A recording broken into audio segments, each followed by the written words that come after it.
À quel point irez-vous pour sauver un membre cher de votre famille? Que feriez-vous dans la vie pour sauver la vie d'un proche? Une histoire éclatante du Liban, d'une jeune femme qui est partie braquer une banque. Braquer une banque, en effet, non pas pour voler, mais pour récupérer son argent, dans l'objectif de faire soigner sa sœur souffrant d'un cancer. Suivant cette vidéo, on fera un commentaire au-dessus. On y va. Pistolet à la main, une jeune Libanaise de 28 ans fait irruption dans cette agence bancaire. Un braquage que ses complices filment et retransmettent en direct sur les réseaux sociaux. Un braquage que ses complices filment et retransmettent en direct sur les réseaux sociaux. Braquage retransmis en direct sur les réseaux sociaux. Il y a quelque chose qui cloche, n'est-ce pas? On doit se poser la question de savoir pourquoi on retransmettrait directement un braquage sur les réseaux sociaux. C'est parce qu'on veut que le monde voie, n'est-ce pas? Et pourquoi on voudrait que le monde voie? C'est parce qu'il y a un message clair à passer. On ne veut pas qu'il y ait des ambivalences. Pour pas que quelqu'un vienne plus tard et dise « Nous sommes là pour tuer », suivant les raisons pour lesquelles ils ont retransmis ça, les réseaux sociaux. Je suis Salih Hafez. Je suis venue aujourd'hui à la banque retirer l'argent pour ma sœur qui est mourante à l'hôpital. Je ne suis pas entrée dans la banque pour tuer quelqu'un, ni pour incendier les lieux. Je veux juste récupérer mon argent. Salih Hafez n'est pas venu voler l'argent des autres. Les banques sont des putes. Donnez-nous l'argent.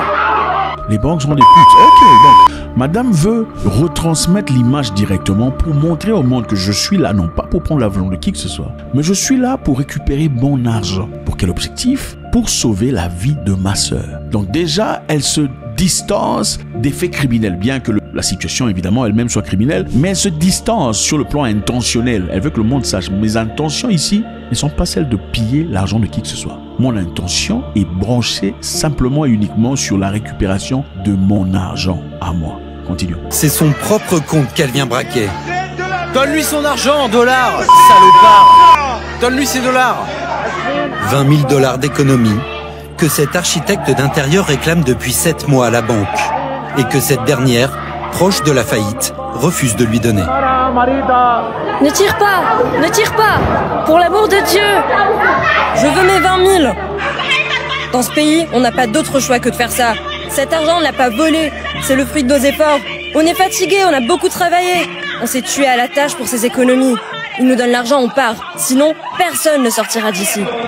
Il faut un grand degré de courage, je pense, pour s'engager dans une histoire comme ça. Il y a un grand degré de courage, peu importe l'intention. Mais déjà, pour une femme, en plus de cela, bien qu'elle est soutenue par certains hommes, avoir le courage de prendre un flingue et aller à la banque, se lever au nom de son identité pour récupérer son argent, même si c'est pas tout à fait cohérent sur le plan logique, sur le plan logistique, il en faut beaucoup pour en arriver là. Suivant. À l'intérieur de la banque, employés et une dizaine de clients sont retenus en otage. Elle cherche quoi? 20 000 $. 20 000 $, c'est l'argent qui lui appartient. Je vous rappelle ici qu'au Liban, à l'époque, on ne pouvait sortir que 200 $ le mois à la machine à sous. Donc on avait des machines ATM. 200 $ le mois, c'était la limite. Le Liban, en ce moment, traversait un moment particulièrement difficile sur le plan économique. Il fallait donc réduire les sorties, multiplier les entrées dans les banques et réduire les sorties. Mais dans ces conditions, l'argent reste le vôtre. Mais vous n'avez pas accès à votre argent. Vous ne pouvez avoir que 200 $ le mois. Dans une situation où vous avez une sœur qui est malade et a besoin de traitement. Continuons. Le directeur, menacé physiquement. À tout moment, le braquage d'amateurs peut mal tourner. Jad, arrête de fumer. Il y a de l'essence partout, éteins ta cigarette. Ils ont mis l'essence. C'était pour intimider ou pour brûler? Allez! C'est bon, j'ai compris, calmez-vous. 2 heures de chaos avant que le directeur n'accepte d'ouvrir le coffre. Pas $1 de plus, pas $1 de moins. Évidemment. Salih ne veut que son dû. Sous la pression, Ils ont mis l'essence. C'était pour intimider ou pour brûler? Salih ne veut que son dû. Non, il veut s'assurer qu'on comprenne. On ne vient pas voler. On veut seulement son argent à elle. Continuons. le directeur et les employés comptent les dollars disponibles dans la caisse. Je suis là aujourd'hui avec l'association des petits déposants. Il y a combien là? Sally obtient 14 000 $. Il en manque encore 6 000. Il est où le reste de l'argent? On peut vous le donner, mais en livres libanaises seulement. Non, tu nous donnes le reste. À l'intérieur de la banque, l'odeur d'essence devient suffocante. Bon, ils ont balancé l'essence. L'un des clients Tape ici. s'acharne sur la vitre blindée pour s'échapper.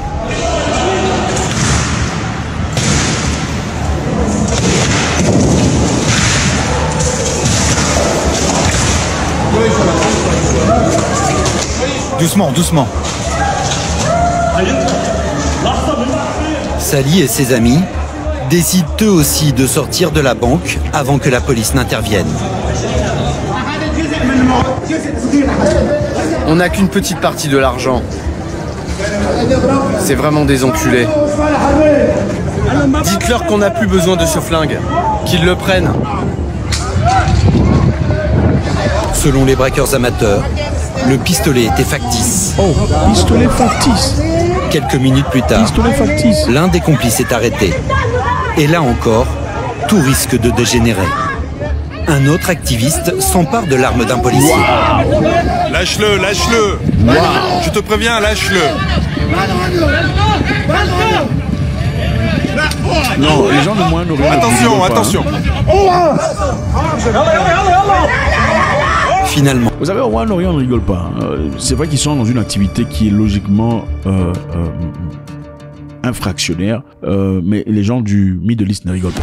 Vous ne verrez presque jamais un Africain faire ce genre d'histoire, retirer un pistolet d'un monsieur pour sauver quelqu'un, même si c'est dans le mal. D'accord? Même si c'est un brigand, un voyou qui veut tuer sa sœur ou veut vous violer, vous n'entendrez presque jamais l'histoire où un Africain a eu le courage de retirer le pistolet de l'assaillant. C'est souvent, il a prié, il demandait la grâce des dieux, et finalement ils ont été abattus. C'est difficile ce genre d'histoire. Et c'est parce que la mentalité du Moyen-Orient est une mentalité différente. Continuons.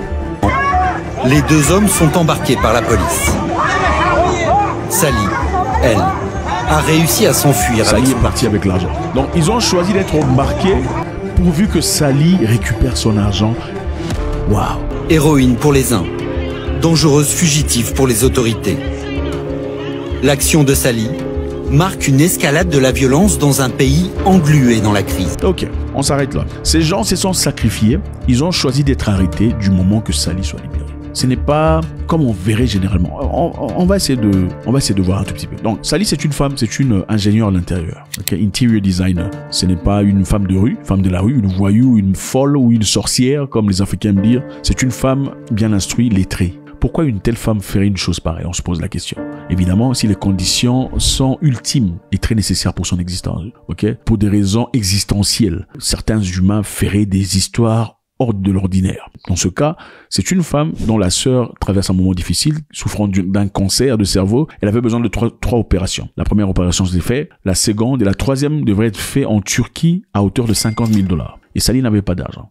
En tout cas sur place, n'avait pas d'argent. Il ne pouvait pas avoir accès à son argent parce que la banque limitait à l'époque les retraits à 200 $ le mois. Mais ayant 20 000 $ dans son compte bancaire, elle ne peut malheureusement pas récupérer son argent pour sauver la vie de sa sœur. Comment on fait dans ce cas? Comment fait-on dans ce cas? Je vous rappelle ici que les banques généralement fonctionnent parce que vous déposez de l'argent. Monsieur 1 dépose, monsieur 2, monsieur 3, monsieur 4, monsieur 5, monsieur 37 déposent leur argent à la banque et la banque s'en sert pour prêter à monsieur 117. Monsieur 117 s'en sert pour commencer un business ou autre chose. Et pendant qu'il reçoit les bénéfices, la banque fait des bénéfices. On vous retourne votre argent. Et d'ailleurs, on ne vous retourne pas seulement votre argent. À la fin du mois, il vous faudra payer la banque des bénéfices pour le simple fait d'avoir gardé un compte ouvert.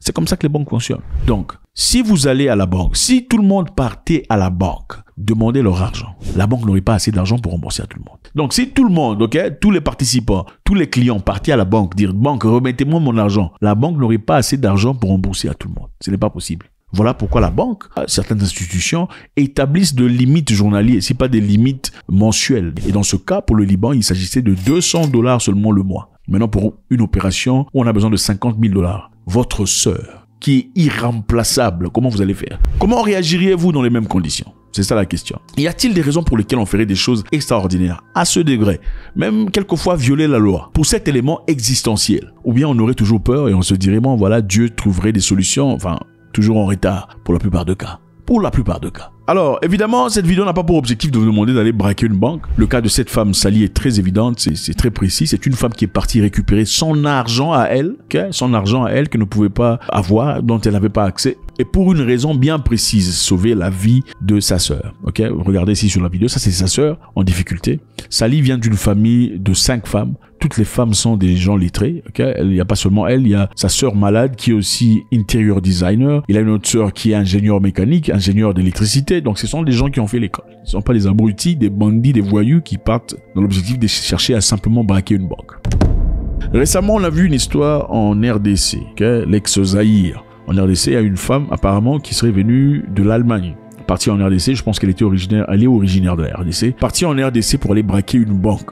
Elle s'est préparée, aller avec un fusil factice aussi, aurait tenté de braquer la banque. Finalement, elle a été appréhendée. Il y a eu beaucoup d'histoires. Premièrement, les images sont quand même choquantes. Regardez la foule. Regardez la foule. Regardez la foule. On parle ici d'une opération très importante, une opération stratégique et militaire, où les balles peuvent sortir de n'importe où. Mais regardez le nombre de gens debout derrière. C'est comme si on regardait un match de football. Vous savez, l'instinct de survie, il faut aussi un quotient intellectuel pour avoir l'instinct de survie. C'est ça. Même dans les films, Même dans les films, on voit quand il y a des opérations comme ça à la banque ou dans une institution, la plupart des gens derrière, si pas automatiquement fouillent ou s'écartent de cette scène pour survivre, il y a quand même la police qui place la bande disant lieu sécurisé par la police. Mais toi, en tant qu'humain, n'as-tu pas cet instinct naturel de survie qui disent comme il y a des policiers ici, il y a des brigands à l'intérieur, il faudrait que je m'écarte pour pas que, sous l'éventualité des balles perdues, je sois touché. Faudrait-il qu'on te rappelle, il faut quitter là, je sais pas, c'est difficile de comprendre. Secondo, il y a eu des rapports selon lesquels la fille aurait été appréhendée,